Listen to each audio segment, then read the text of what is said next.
Welcome to tonight's talk on Jesus and his ministry. As I said, it sort of combines the two talks because we lost a week due to the hurricane. And we're going to start with 4 questions. Question is, who is Jesus? Seems like a simple question, but there might be a little bit more to it than we think. What was his mission? What did he reveal to us? And what does he want us to do? And just as a disclaimer to get started, I can't possibly cover everything there is to know about Jesus or his ministry in an hour. There's no way to do that. Just oceans of ink have been spilled over trying to talk about him. I can't possibly do it in an hour. I won't even try. But we have covered a lot of things already in the last several weeks, and we'll cover things as we continue. So we'll be hitting a whole bunch of different things. But for tonight, we're going to cover a few core things, the very central things to know, and plus an important side tangent, which I'm going to start with. So before we start answering those questions, which we will get to, I want to focus for a little while on the importance of rational, critical thinking. Seems a little strange, but I wanted to challenge you to really think for a little bit. And if you've been out of school for a while and that's like a new concept, it may hurt, but we'll get through it together. It'll be okay. I'll explain why I'm doing this tangent in a few minutes, but for right now, just bear with me. Let's consider an example question. What is the origin of life? We know what the Bible tells us, that God did that. God created time and space and everything, the stars, the planets, all life on Earth. But there are other opinions. I know somebody who believes that life on Earth came from aliens. They dropped it off and then they left. And that's how life got here. Same guy thinks that comets brought it in. If the aliens are wrong, the comets brought it in. But those two answers really don't answer the question. They're sort of evasive. They don't actually answer the question of how did life begin. It just says it happened out there, so you don't have to think about it. But there's still a question of how did life begin? What does modern science tell us? Modern science tells us that if you take mud and a bunch of lightning strikes in the old primordial soup of the early Earth, you'll get life. It just sort of springs out of existence. Enough lightning strikes and that happens. And the reason they give for the fact that this happens is because we live in an infinite universe and we have infinite amount of time. So in an infinite universe with infinite amount of time, everything that can possibly happen happens. Which is a philosophical argument. It's actually correct. But the problem is we don't live in an infinite universe. We haven't been around for an infinite amount of time. The universe has been around for a very, very long time, much longer than we've been around, obviously. But it's not infinite. And this really makes a huge difference. To give you an example, we'll toss some pennies. I brought some with me. So here's 10 pennies in my hand. And if I toss these on the ground and was hoping that all 10 of them would be heads up, anybody happen to know what my odds are for that? 10 pennies, all heads up. 10 pennies, all heads up. 2 to the 10th. I've had just slightly less than one. This won't be very math heavy, but we'll play with a few numbers for a couple of minutes. Indulge me. So with 10 pennies, the chances of all 10 of them being heads up is just under 1 in 1,000. So if I do that, nope, I already see some tails. So I didn't win on that one. But let's say that I wanted to do that. Now, if I could do that every second, I just kept trying. Every second I could toss them, check it, pick them up, do that. How long do you think it would take me before I had a pretty good chance that I would see at least one time all 10 pennies heads up? Anybody want to take a guess? Huh? 1,000 seconds. It'd be a little less than that because to get a good chance, I wouldn't have to go all the way to 1,000. Something like 709. I can't remember the exact thing. Anyway, the long story short, about 11 minutes. So if you happen to be patient and you happen to own 10 pennies, you can go home tonight and check this. Now, you'd have to do it once every second to do 11 minutes. If it takes you like 5 seconds, it might take you about like an hour to do this. So if you're really patient, start a timer, contact me back, let me know if it worked. It'd be kind of interesting to do. Now, more interesting is if I took a roll of pennies, 50 pennies. Anybody, it's been a long time since I rolled a roll of pennies. You know, when was the last time you rolled? Some of you have never rolled pennies. Some of you have never touched pennies. It's all been cash. It's all been credit. But if I took 50 pennies and tossed them on the ground, if I was willing to take them out of this roll, now how long would it take me before I'd have a good chance of seeing all of them heads up? If I could do it once every second. Years, yeah, it's years, but how many? About 24 million years. 50 pennies, that's it. Seems pretty simple, right? 50 pennies. Why would it take 24 million years? That's just the way it works out. But let's go one step further. I'm not going to go any further than this. 2 rolls of pennies. Now I got 100 pennies, just $1 worth of pennies. If I took them all out of the rolls, tossed them, and I could do that every single second, how long would it take me? A billion years? You're getting closer than 24 million. The answer is an astronomically long time. I mean, it's astronomical. And this is why I want to skip all the math stuff, but just for those of you who are math curious, it's more than 1 trillion times the age of the entire universe. That's how long it would take me before I'd have a better than 50% chance to see all of these heads up. Why do I mention this? It's kind of crazy. Well, because the first two, 11 minutes and 24 million years, we can all be around for 11 minutes. And the Earth has been around 24 million years. We haven't, but that's something that can happen in a reasonable period of time. Forget it. 100 pennies, 1 trillion times the age of the universe. That's just not going to happen.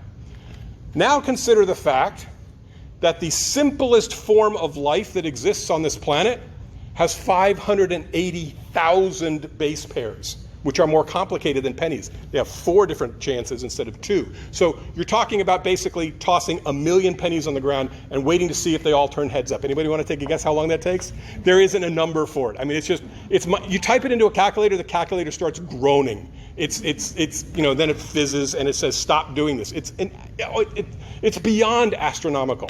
So if the idea that it came about through random chance, just a couple of lightning strikes into some mud and out comes life, just doesn't work. If you took, to give you just a feeling, if you allowed every single atom in the entire universe to try to do that 1 trillion times a second, it could set up its own little thing and strike mud with lightning 1 trillion times a second. Since the beginning of the universe, you wouldn't even scratch the surface, not anywhere close. It simply didn't happen by random chance. So, but in one experiment in 1947, some scientists put some chemicals together, and they struck it with some electric shocks, and out came a couple of amino acids, and they say, hey, look, we almost created life. We're just right there. Actually, what it is they got part of the way to the first penny.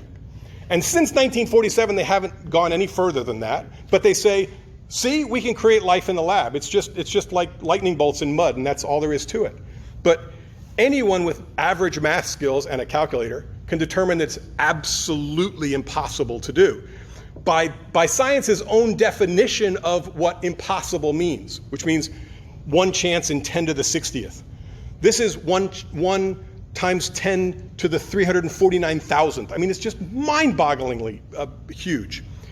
So anybody with average math skills can figure out that it's impossible, much less anybody who is a scientist who works in this field. But here's the question. I went through all of that to ask one question.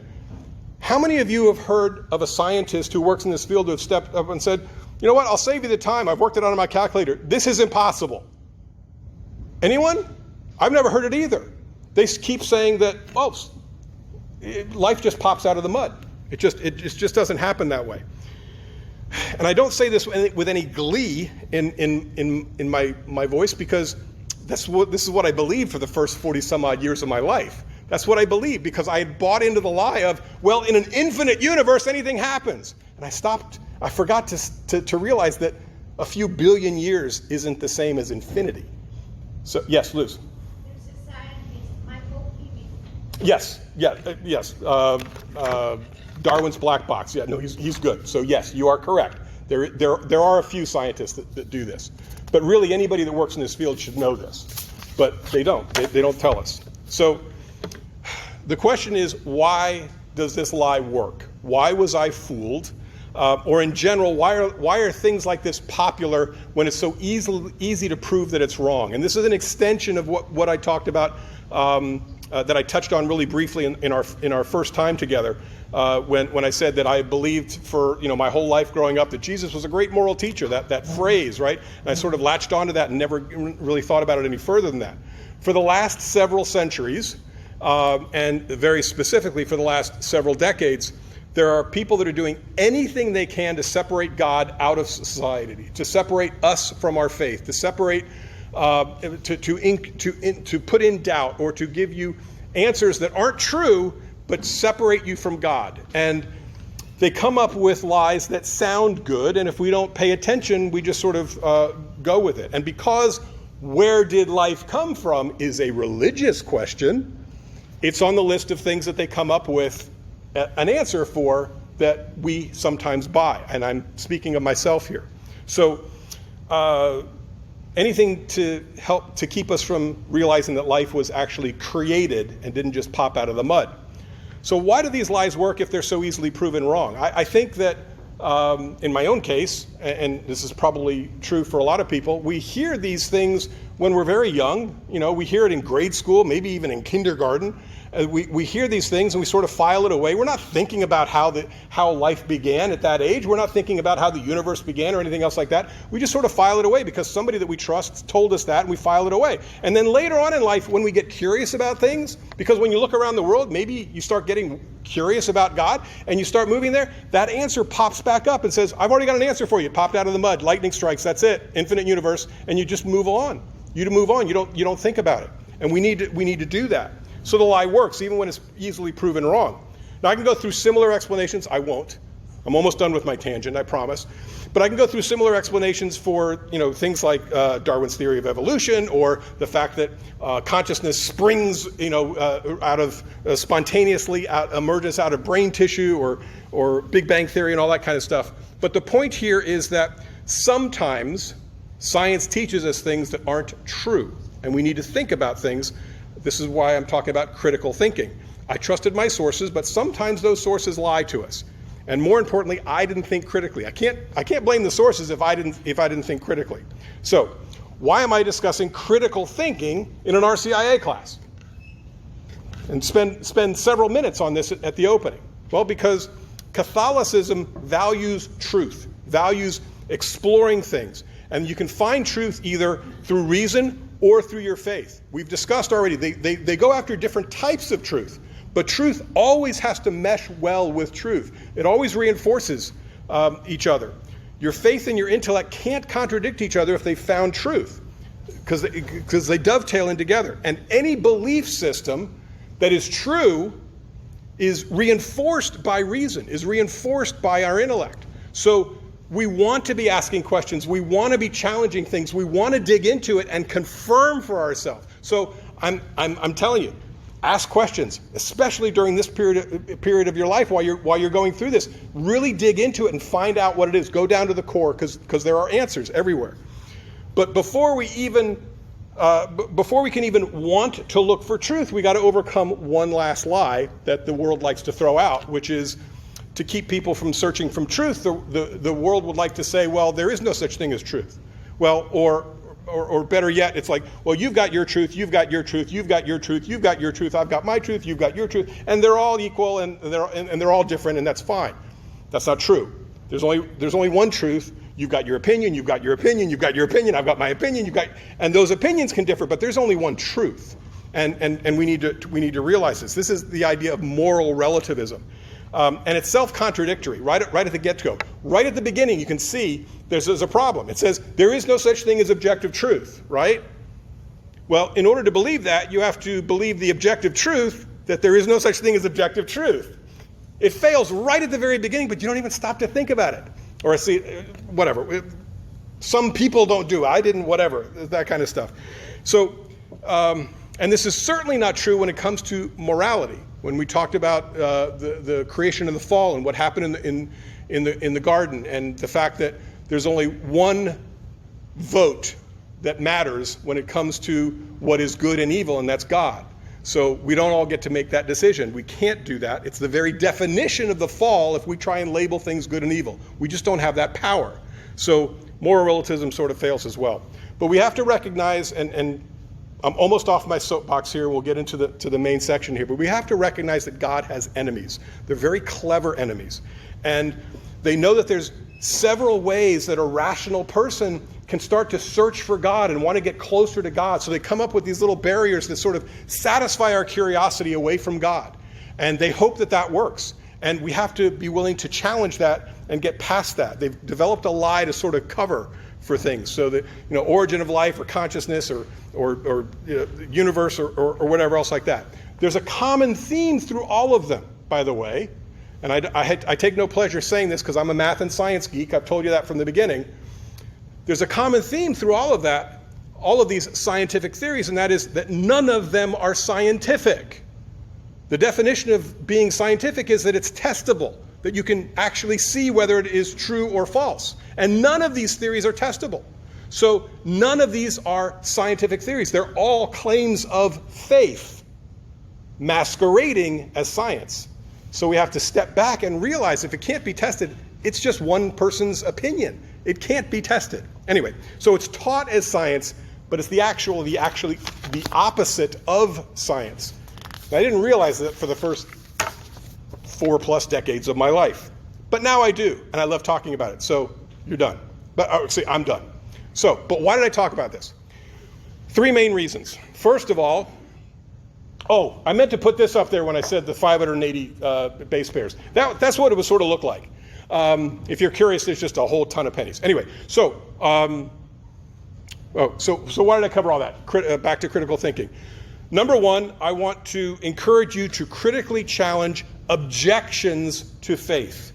We often ask ourselves, or we're willing to scrutinize our faith and say, does it stand up to scrutiny? But we don't actually do that same scrutiny to the objections to faith, which is kind of silly. So we want to do that. Second, I want to give you some present-day examples of the serpent in the Garden of Eden. Okay, this is what we have here in the world. We still have an enemy. It's still active in the world, and we have to realize that. Okay, if you want to be solid in your faith, you need to realize there's an enemy that's going to try and trick you out of your faith so that you can stand firmly in your faith as you move on. And these examples might not affect you personally. You may be firm in your faith. Absolutely no objections could possibly get to you, but you may know somebody in your life as you move on that may get hit with one of these things. And if you're aware enough to realize that we can actually challenge the objections to faith, then you might be able to help that person, even if you're solid in your faith. And we want to be willing to help others as we go on down the road. Now, RCIA is mainly about getting you ready to join the church or to come into full communion with the church if you're already Catholic and finishing up your sacraments. But part of my personal goal, and it's just a personal thing, is I want to protect you from those very clever lies that are out there that are specifically designed to undermine your faith. I don't want you to join the church and then fall away at some point. I want your faith to strengthen you, to strengthen your family, something you could pass down to generations, and it's just rock solid because you know what to stand up for, and you know that you're going to be attacked, and you know how to deal with that kind of stuff. So I went through this tangent. Forgive me. It's just the way it goes. I don't want you. I don't want whatever. So, and third, I want to encourage you to supplement your faith journey with reason. Challenge things. Think about things. If there's something you want to ask during the Q&A session, ask it. If it's something that you say, well, I don't know if I want to ask this in a group, fine, email me. We'll talk about it. Okay, this is the time to really think things through, get down to the core, and figure out what it is, because God's true. All of this is true, and when you dig down deep and you find it out for yourself, it just locks it in solid for you. So supplement your faith journey with reason. Personally, I love it when pieces fit together, but they only fit together if you actually do the work and try to fit them together. So do that. It's more fun. So does faith push out reason? No. Is religion in opposition to science? No. True faith and true science are harmonious. They fit together wonderfully. Truth always reinforces truth. Now, there's always going to be an element of simple trust in your faith walk, because there'll always be just that simple trust. but it's energizing to know that much of your faith is backed up by logic, backed up by reason, backed up by evidence. For instance, did you happen to know that there's actual written evidence for Jesus outside the Bible? Yes. Josephus, we're going to talk about him in a second. So there's actual written evidence that's outside, not from Christian sources, not from people who are aligned with Jesus, but people who are actually in opposition to Jesus. I never knew that growing up. I always thought it was just in the Bible, and if we could dismiss the Bible, everything else disappears. No, it's actually out there in existence. For instance, Flavius Josephus. Flavius, happen to know what Flavius means? No, I didn't think you did. Flavius means blonde, if I remember correctly. And Joseph is just the Latin for Josephus is Joseph. So he was a first century Roman Jewish historian who sided with the Romans, but he specialized in biographies of spiritual leaders. And he wrote a book called Jewish Antiquities that was written in the 90s. That's not the 1990s. That's the actual 90s, which always cracks me up when I start talking about these dates that are in the first century, because you think of it as, oh, look, it's in 64. 64, really 64. It's kind of cool. Anyway, and he wrote this. At this time there appeared Jesus, a wise man, for he was a doer of startling deeds, a teacher of people who received the truth with pleasure. And he gained a following both amongst many Jews and among many of Greek origin. That's beautiful. Continues on and says, and when Pilate, because of an accusation made by the leading men among us, condemned him to the cross, those who had loved him previously did not cease to do so. And up until this very day, the tribe of Christians, named after him, has not died out. I never knew this existed. This is sort of like the Christian story in miniature. I mean, it's not all the theological parts of it, but the whole story, the whole historical story we know about it is summed up in like 2 paragraphs here by someone who is not on Jesus' side, and it was written in the 90s. So it's all the way back there. It's kind of neat. This shows that Jesus existed. He was a teacher. He had a following. He was arrested. He was crucified. And people stayed with him even after the crucifixion, right? So all of that took place with Flavius Josephus. And there was another one that... Cornelius Tacitus? That's what we're going to talk about next. When I get through them all, if I haven't hit yours, you let me know. So we're only going to do 3 more. Cornelius Tacitus was a senator and historian of the Roman Empire, and he wrote the book Annals in 116 A.D. Now, to set this up, there was a fire in Rome in 64, not 1964, but in 64, and almost everybody blamed this on Nero because Nero wanted to clear some ground so he could build a bigger palace. So he sort of burned that section of town down so that he could claim all the land and build a palace. What can you say? Government. So there was a rumor going around, quote unquote, that the people believed that Nero had done this. So the Roman people believed a rumor, quote unquote, that Nero had started the Great Fire of Rome in 64 AD. So Cornelius Tacitus writes this: therefore, to kill the rumor, Nero substituted as culprits and punished with the utmost refinements of cruelty a class of men loathed for their vices, whom the crowd called Christians. Christus, obviously Roman for Christ, the founder of the name, had undergone the death penalty in the reign of Tiberius by sentence of the procurator Pontius Pilatus. It goes on. No, it doesn't. Sorry. And then he continues on after that, talking about that they had undergone the death penalty, and the superstition, quote unquote, continued even after Christ was put to death, and it goes back to Judea and all of these different things, and that the crowds were continuing even with this persecution. So it was kind of interesting as it builds up. This one shows Jesus existed, he was crucified, that vast numbers of people converted quickly, and they were persecuted. Again, all things that we know. Next, the Talmud, and this is a very, very quick little entry. The Talmud is a central text of rabbinic Judaism, and they They kept one particular book called Sanhedrin 43A-B, which were basically like civil and criminal proceedings. It was like a log book. If you go down to the local police precinct and there's like a log book that the sergeant keeps a record of like everything that happened that day, that's sort of what this is Sanhedrin 43A-B. So it's just keeping a log of things that happened that they knew about, that they had been a part of in the prosecution and punishments and things like this. And it just two quick little things, because all it was a logbook, but it said Jesus the Nazarene had 5 disciples. They either undercounted or they downplayed him, I don't know, but Jesus had a following, was a teacher.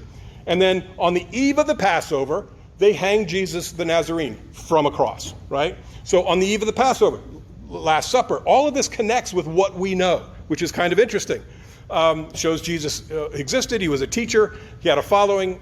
He was arrested and crucified. And interestingly, because this is like a logbook, this wasn't written in the 90s or in the next century. This was written like on the day or day after that it happened. I mean, this is all the way back. And obviously people who weren't on his side.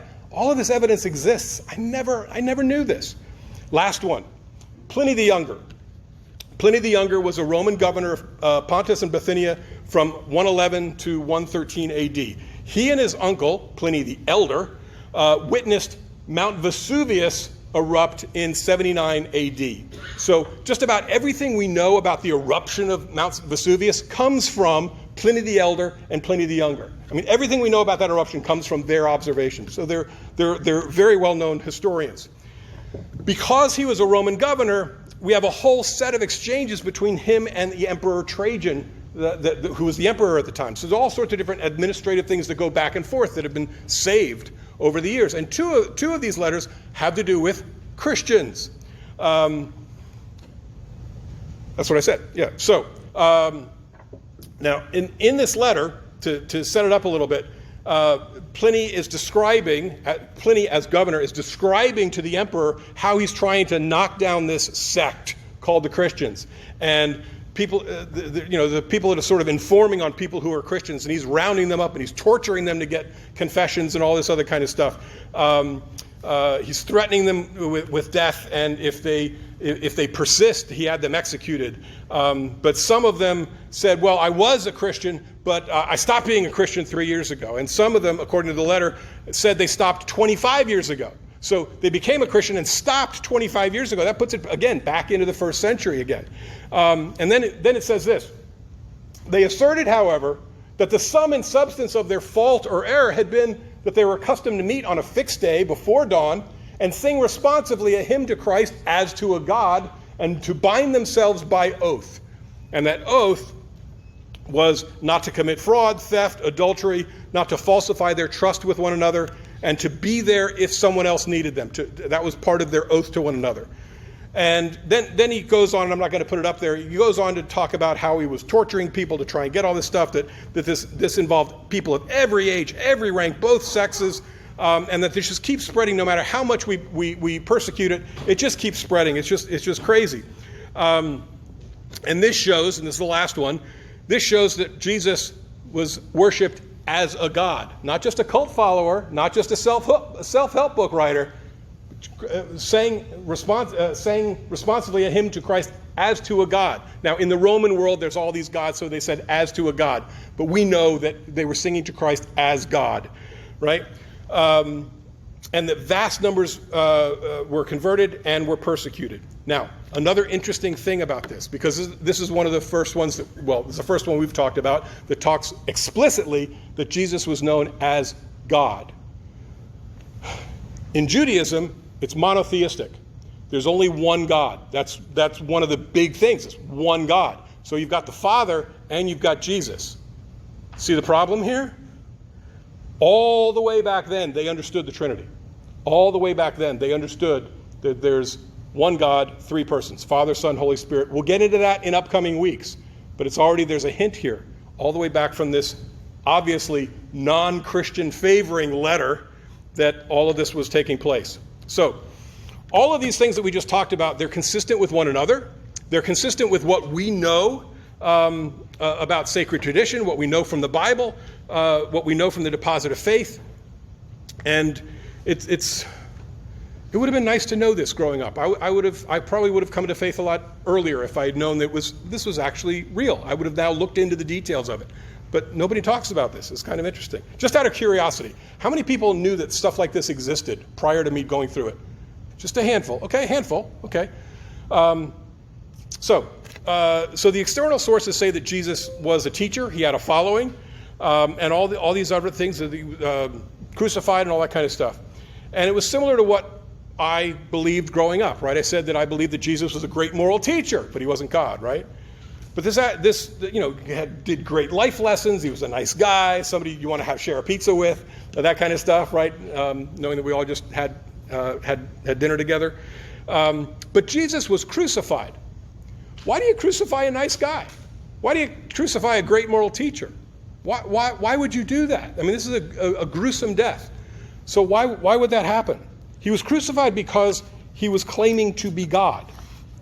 And amongst the Jews, if you claim to be God, that's blasphemy.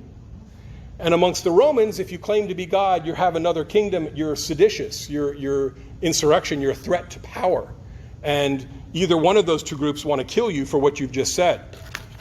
Of course, Jesus was God, but that's another whole story. We'll talk about that, over the course of the next several weeks. So Jesus states that he's God. I'm going to give you 4 Bible verses, and I'll if you want to look them up in your Bible, you can, because I'm going to put the references up here. The first one, let me set this up. You've probably heard the story, perhaps not. There's Jesus at one point was teaching in a house, and people were all gathered around. It was a big crowd, and you really couldn't get in, but you're sort of standing on the periphery and get in. But there was some people that wanted to bring one of their friends to him to be healed. He was paralyzed, so.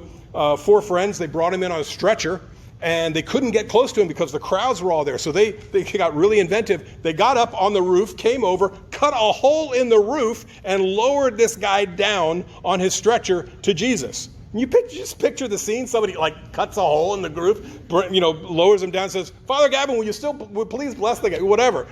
So it's an amazing scene. And Jesus says that I'm going to heal him based upon the faith of his friends. That's why we should pray for other people. Based upon the faith of his friends, he's going to heal him. First thing he says is, "My son, your sins are forgiven." And at that point, this is interesting, at that point, there's some folks in the crowd, the religious leaders of the day, who took issue with that because only God can forgive sins. And they called out Jesus and said, you can't say that you forgive the sins. Only God can forgive sins. And Jesus responds back. He says, which is easier to say, your sins are forgiven, or rise, pick up your pallet and walk? Now I ask you, which one of those two things is easier to say? Obviously, each one of us can speak those words, but which one can you be found out that you're not telling the truth on real fast? If you say your sins are forgiven, how are you going to know? But if you say rise, pick up your pallet and walk, and the guy doesn't do that, you're found to be a fraud real fast. So the second one is harder than the first. That's the point that Jesus is making here. Okay? And then, of course, he says, rise, pick up your pallet and walk. And the paralytic picks up his pallet and walks out. And everybody goes crazy. But it's that first part, your sins are forgiven. And the very fact that he got challenged by the religious authorities at the moment and stood back and said, no, I'm standing my ground. He was claiming to be God, because only God can forgive sins. So the next one is in the Gospel of Matthew, chapter 10, where Jesus is saying that, everyone who acknowledges me before men, I will acknowledge before my Father who is in heaven. If you preach, if you speak firmly in my name, if you stand with me and speak my name goodly, I said that twice in different things. So acknowledging me before men, I'll acknowledge before my Father who is in heaven. He's at least saying he's got really good connections, right? My Father in heaven. And then he says right after this, anyone who denies me in front of men, I will deny before my Father in heaven. Again, you've got to have some really good connections with heaven to be able to do that, or you're God. Next, quick setup here. We're gonna go to John chapter 8. In this one, Jesus going back and forth with the religious authorities, and at one point he says that whoever basically lives by my worldview shall not see death, shall live forever. And they say, wait a second. Even the greatest prophets in history have died. Are you saying you're greater than the greatest prophets? Are you saying greater than Father Abraham, who is the person to be compared against? Are you saying, even Abraham died, are you saying that you're greater than Abraham? It says, before Abraham was, I am. Now, before you think that's grammatically incorrect, it's not.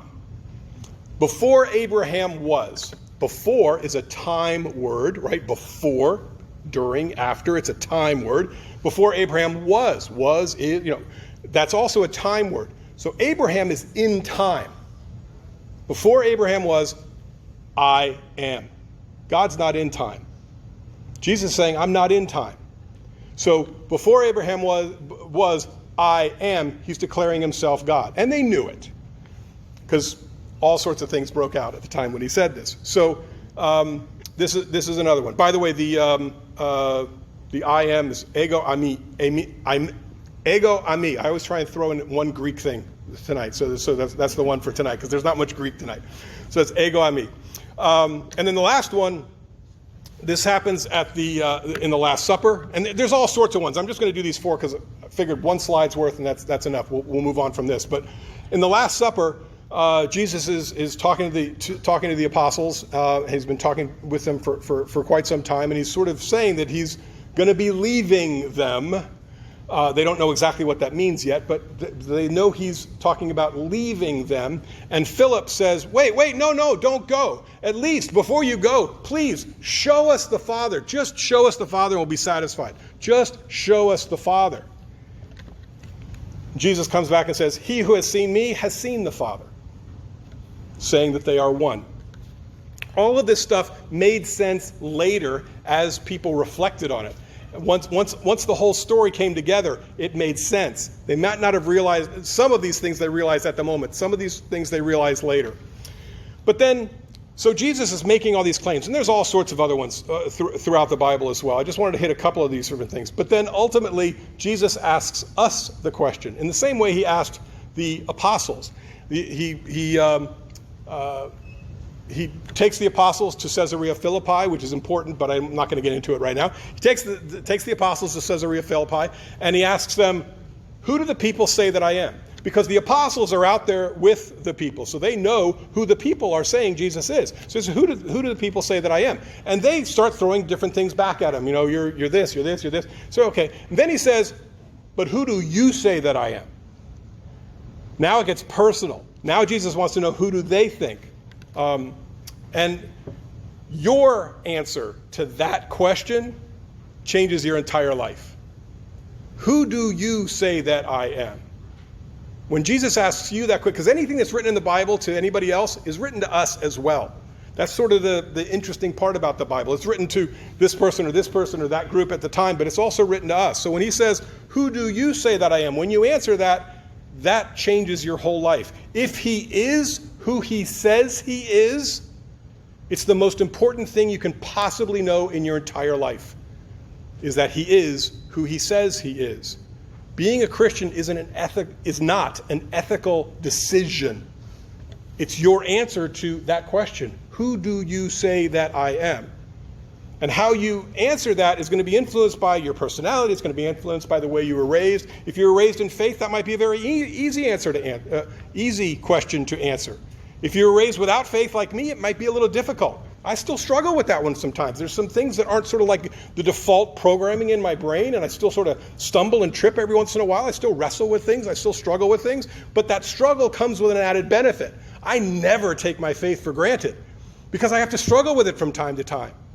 And that's a great gift to have. I never doubt how important it is. I never take my faith for granted. So finally, back to the questions that we started with. Who is Jesus?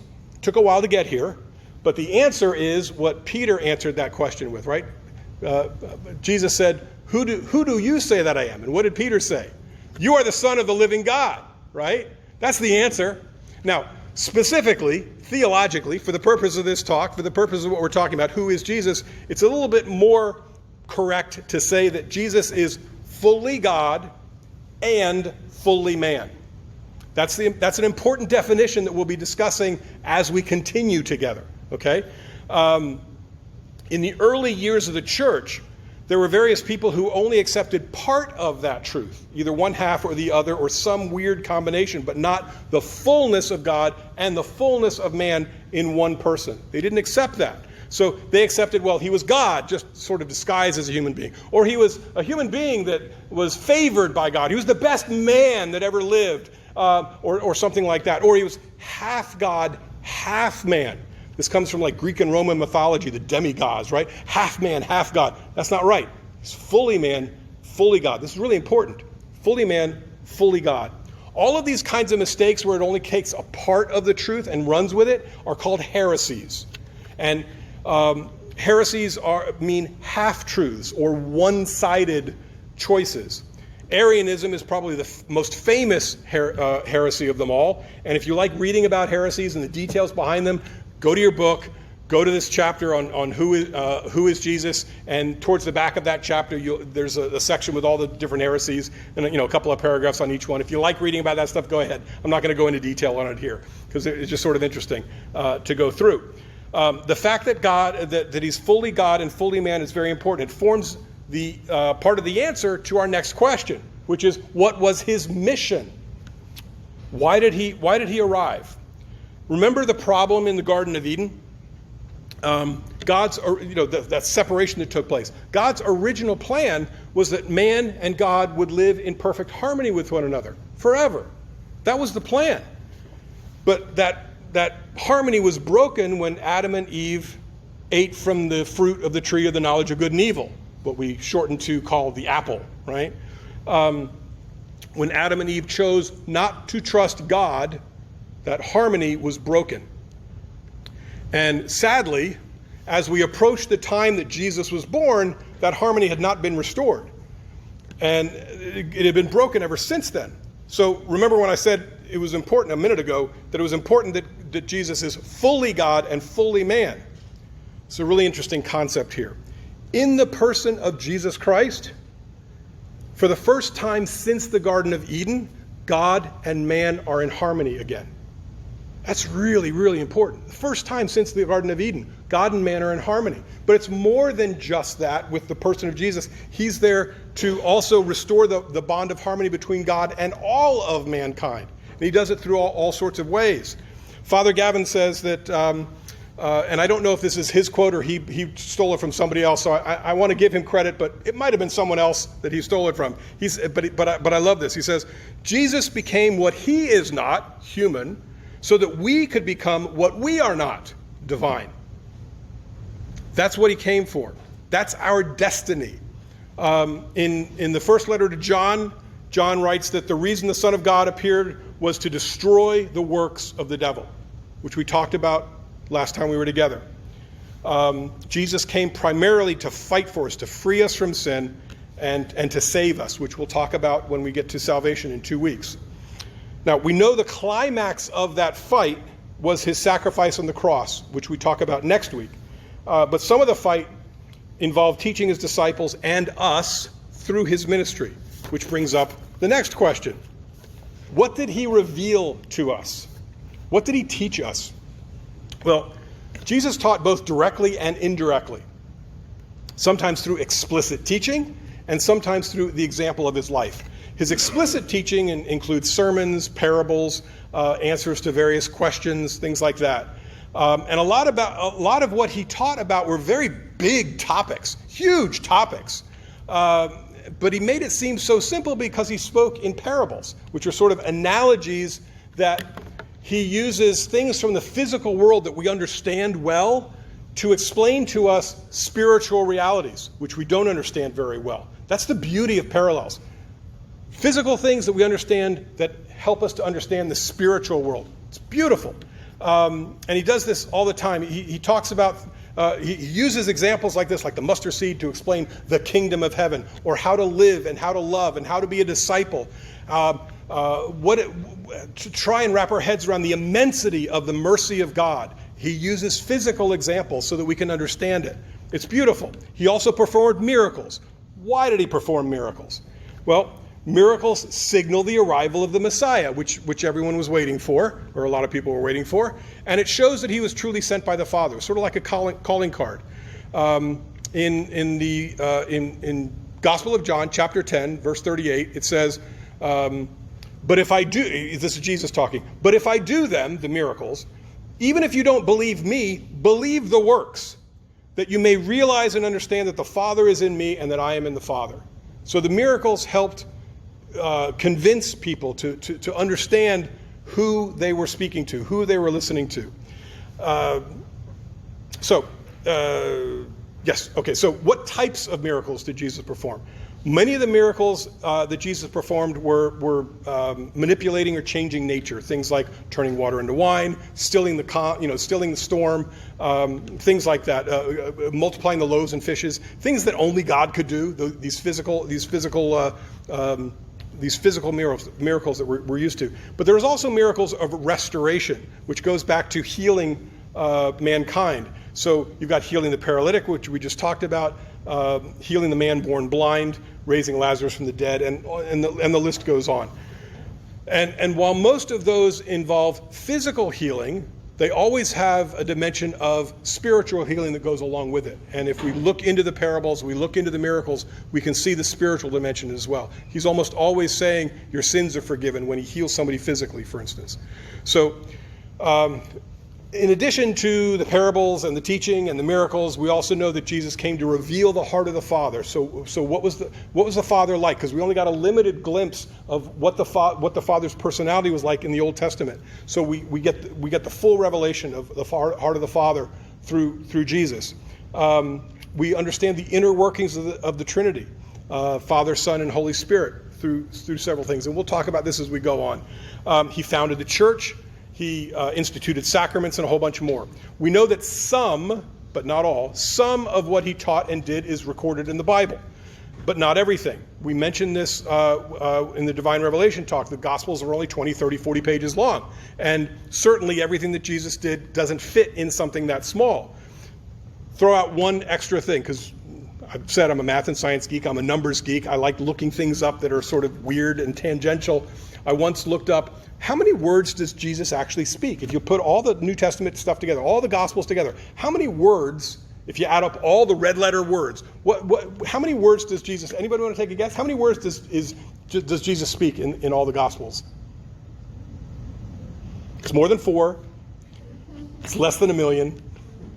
It's about 15,000, roughly, depending on how you count it, which translation. It's roughly 15,000 words, which is kind of interesting because I happen to know another piece of trivia, and that is I happen to know how fast I speak when I'm doing talks like this. If I went on and talked for about an hour and a half, I'd speak about 15,000 words.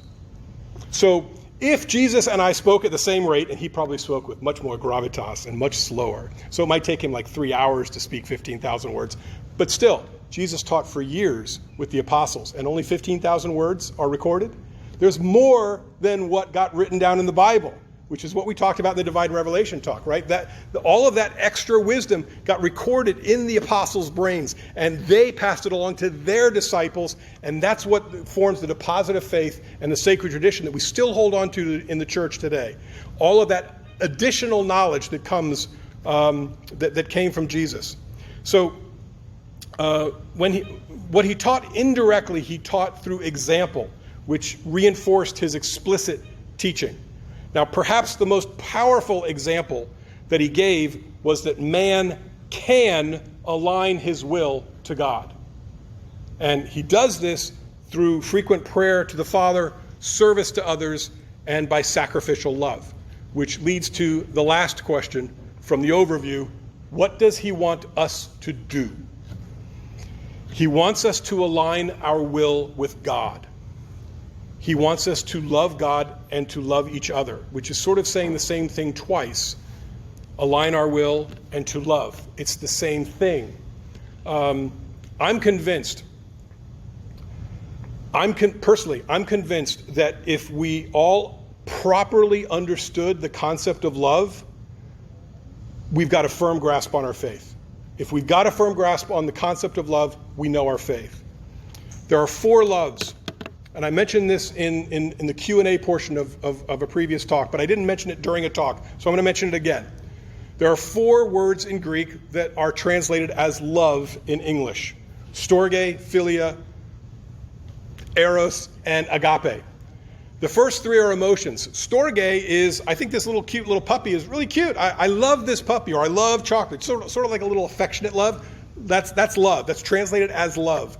Philia is friendship love or family love. That kind of a bond with someone that family or friendship love. That's philia. Then there's eros, or erotic love, the romantic love where you sort of hold somebody and smooch with them. That's a whole different thing. I'm not going to describe that. Those 3 things are all emotional loves. But the last one, agape, is not emotional at all. It's rational. Because the last love, agape, which is what Jesus is talking about all the time. Every time Jesus is talking about love, he's talking about agape. He's not talking about cute puppy. He's not talking about I love chocolate. He's not talking about go, hug your wife. He's not talking about any of that kind of stuff. He's talking about agape love. And agape love is wanting the highest good for the other person. Wanting the highest good for the other person. And that's a rational thing, because you have to think about what is the highest good for that person. That's a rational thing. And sometimes it doesn't necessarily make them happy for the day, because the long-term benefit for somebody might not make them happy for the day. It might be tough love, which is what Jesus is kind of famous for. He went around all the time making people upset because he wanted to get them to heaven. That was the goal, right? He wanted the best and the highest good for them. So sometimes he made people unhappy for the day. But that's what it means to want the best for somebody, and that's what we should be doing as well. So, aligning our will to God, that's not the same thing as giving away our free will. It's not the same thing as having no will. It's not the same thing as being a robot. In fact, you can't give away your free will. It's impossible. God gave you free will. You've got it, period. Even if you are in perfect alignment with God's will, at every single moment where you have to make a decision, it's your will that's making that decision. And but just if you're in alignment, you're making the right decisions, you're making it in alignment with God's will. The question becomes, do you see the benefit in being more like Jesus? Do you see the benefit for your life, long term, in terms of getting to heaven, and in this life? Do you understand that the best way to possibly live is to live more like Jesus? One main focus in Catholicism is to be a little bit better every day, to move towards that goal. We don't believe in a single saving moment where you're just done. We don't believe in that, and we'll talk about that. We'll talk about this in detail in 2 weeks when we have the talk on salvation. But we believe in steady progress, moving towards being like Jesus. That requires God's grace, God's gift, God's power that He gives us, and our free will cooperation with that gift that helps move us towards Him. Again, we'll get this in far more detail in 2 weeks. Just touching on it because it fits in the talk right here. So the benefits start even before heaven. Think back in your life. Think. This might be yesterday. This might be 10 years ago. Think back to a time where you did something unbelievably unselfish. You just really helped somebody that needed it. You just went all out, did everything you possibly could, maybe even cost you something that was important. You just really just helped that person. Can everybody think of something like that? Hopefully you can. So, and it might be yesterday, it might be a long time ago, but think about how you felt when you went to sleep that night. When you put your head on the pillow and you go, I did something really good today. You remember how good you felt? Can you imagine feeling that way every single day? Living with agape love as the primary foundation of our faith, of our life, of what drives us every day? That is powerful. And it's powerful in a good sense, in that it's the best way to be happy, to be joyful, to be fulfilled. Aligning our wills and adopting agape as the approach that we see to the world is the best possible way to live. And in addition to that, it's the way to get to heaven. Love is how we get back to heaven. Now, to be clear, I'm not saying that Catholics believe they earn their way into heaven. That's not the case. And again, we'll talk about this when we get to the salvation talk in 2 weeks. But in addition to aligning our will and loving, Jesus also wants us to connect with Him and to connect with the Father and with the Holy Spirit. Connecting with God gives us access to great power, not only directly from God, but also within ourselves, because He gives that to us. And the connection itself helps us to be more loving and to stay aligned. So it's a cycle that's great there. Next week, we're going to be, I've just been mentioning this, but next week we cover Jesus' passion, death, and resurrection. And then the following week, we cover salvation, what it means to be saved as a Catholic. In the meantime, I'm going to give you some homework. It's optional, but think about this. Think about ways presently in your life, the way you conduct yourself. Think about ways in your life that you presently follow the example of Jesus. How are you already in line and aligned with Jesus? And then think about ways where you're not quite in alignment and where you might need some work. Think about that as sort of just something that you might want to think about as we move forward in the course and focus some energy on that. This is part of what it means to become a little bit better every day through your faith. Thanks for listening. May God bless you. May God bless our country and our church all throughout the world.